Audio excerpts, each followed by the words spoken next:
Hello mga ka-adventure and welcome to my vlogs.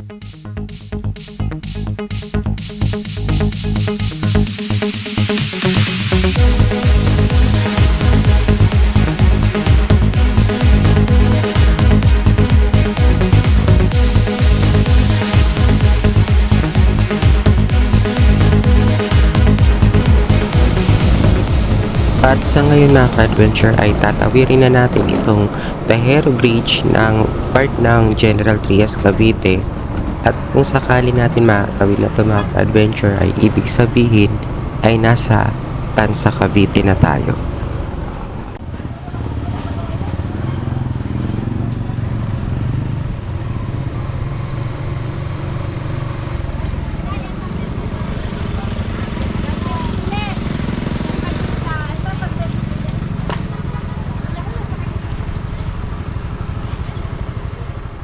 So dito pa tayo mga ka-adventure ngayon sa mismong Parish Church ng Tansa Cavite.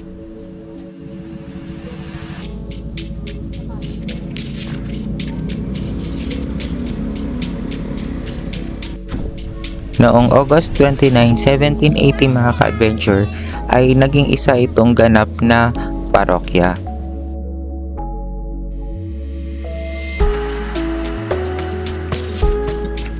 Patron saint pala mga ka-adventure ng bayang ito ay si Saint Agustin of Hippo na mas tinatawag ng mga taga rito bilang si Tata Poste. Ang Parish Church mga ka-adventure ng mismong Tansa Cavite ay kilala din bilang Diocesan Shrine of Saint Agustin.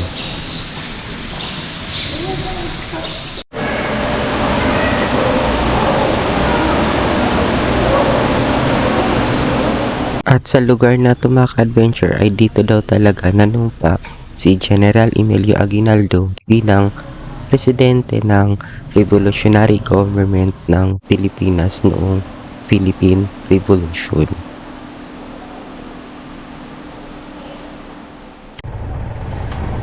Ang bayan pala mga ka-adventure ng Tansa Cavite ay tinatawag noong panahon ng mga Kastila bilang Santa Cruz de Malabon.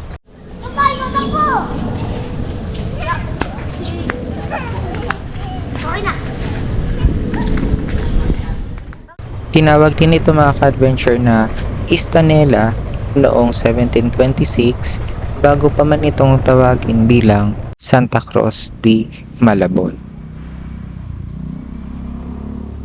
Noong February 28, 1914 mga ka-adventure, dahilan sa isang batas kaya napalitan ang Tansa from Santa Cruz de Malabon to Tansa Cavite.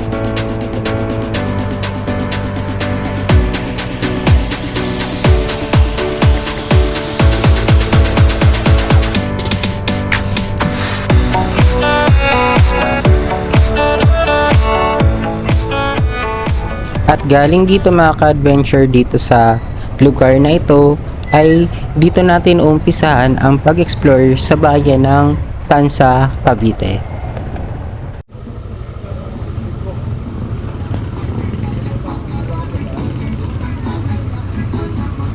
At kung mapapansin po nila mga ka-adventure na kahit marami ng mga establishment sa lugar na ito ay hindi pa rin ito ang mismong commercial center ng bayan ng Tansa Cavite.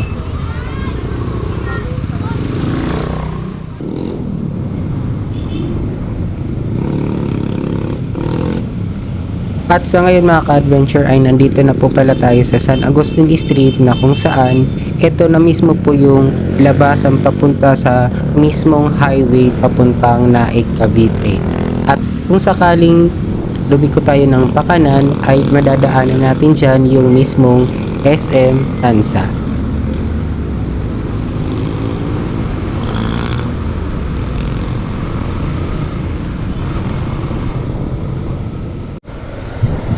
At bago tayo mag-explore mga ka-adventure sa mismong poblasyon nitong Tansa Cavite ay liputin muna natin ang mga iba't ibang lugar dito lalo na yung mga hindi nyo pa po alam.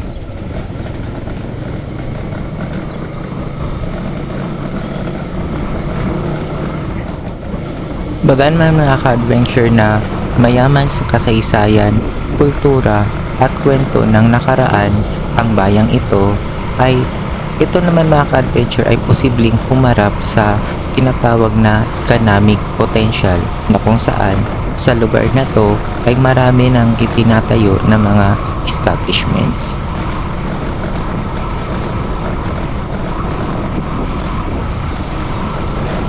Ang bayan din mga ka-adventure ng Tansa ay merong isang malawak na lupain na ginagamit bilang pagkuhaan ng mga produktong agriculture. Pero sa ngayon, ang iilan mga ka-adventure ay dito na mismo itinatayo ang mga iba't ibang mga subdivisions.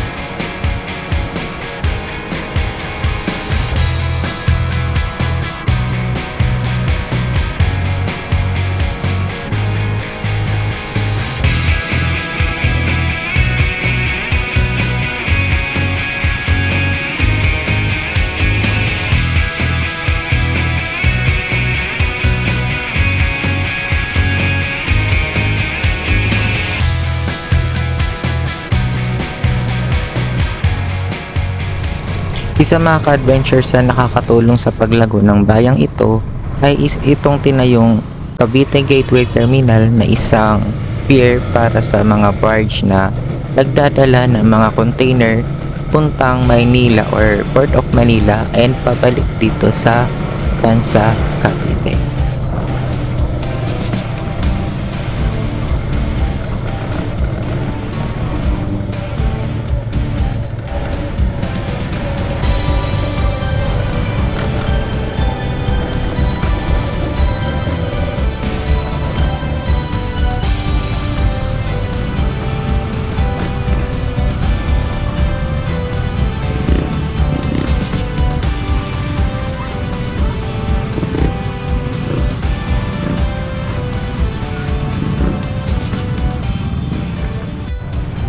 At bago tayo mga ka-adventure na mag-ikot sa mismong poblasyon ng Tansa, Cavite ay dito muna tayo mag-stay sa isang beach na malapit sa Cavite Gateway Terminal.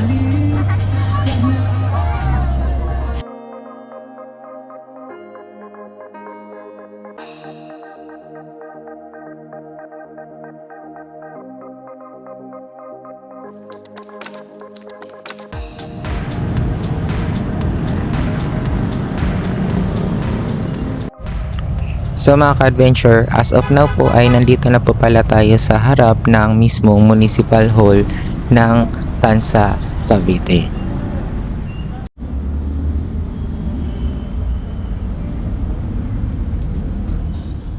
So ito po pala mga ka-adventure yung pamilihang bayan ng Tansa, Cavite na kung saan nasa likuran lang po ito ng mismong Municipal Hall ng bayan.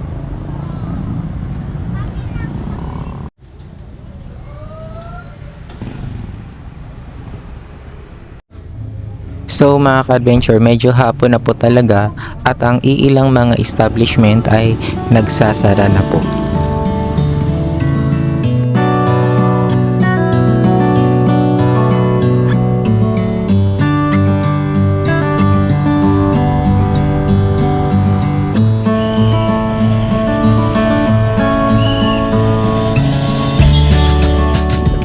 So dito mga ka-adventure sa Antero Soriano Highway, matatagpuan ang karamihan ng kanilang commercial establishment including na po yung mga malls.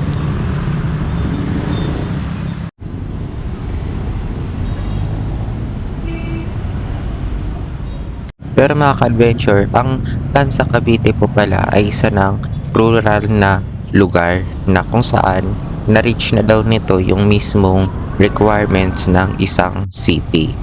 Pero sa ngayon wala pang isinusulong na batas para sa cityhood bill ng bansa.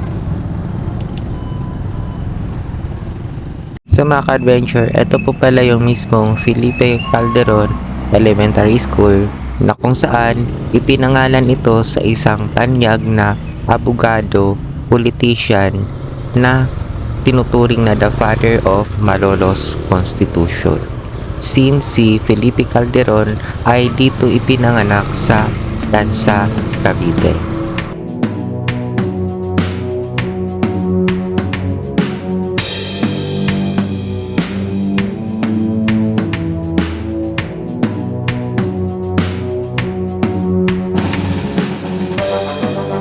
Sa mga ka-adventure, as of now po ay nandito tayo sa Yugo RC Street na kung saan lahat ng mga residential houses ay dito matatagpuan.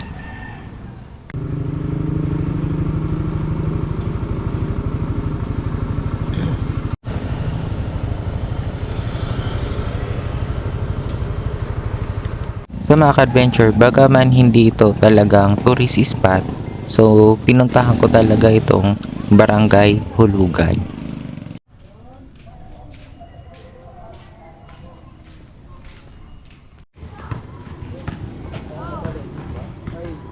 Sa lugar kasi na to mga ka-adventure, dito matatagpuan ang Hulugan Fishport na kung saan lahat ng sariwang isda na nahuhuli sa Manila Bay ay dito ibinabagsak.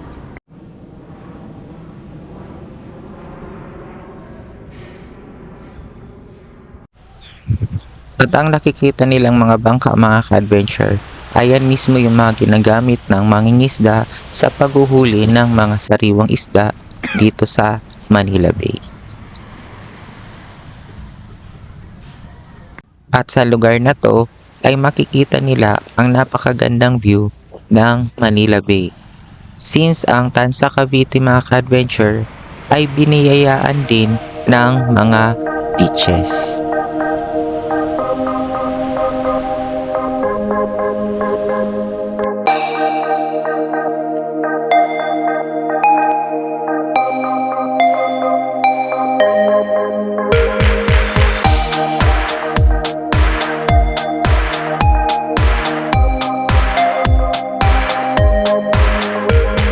And that's all for this vlogs mga ka-adventure, and thank you for watching and see you on my next video.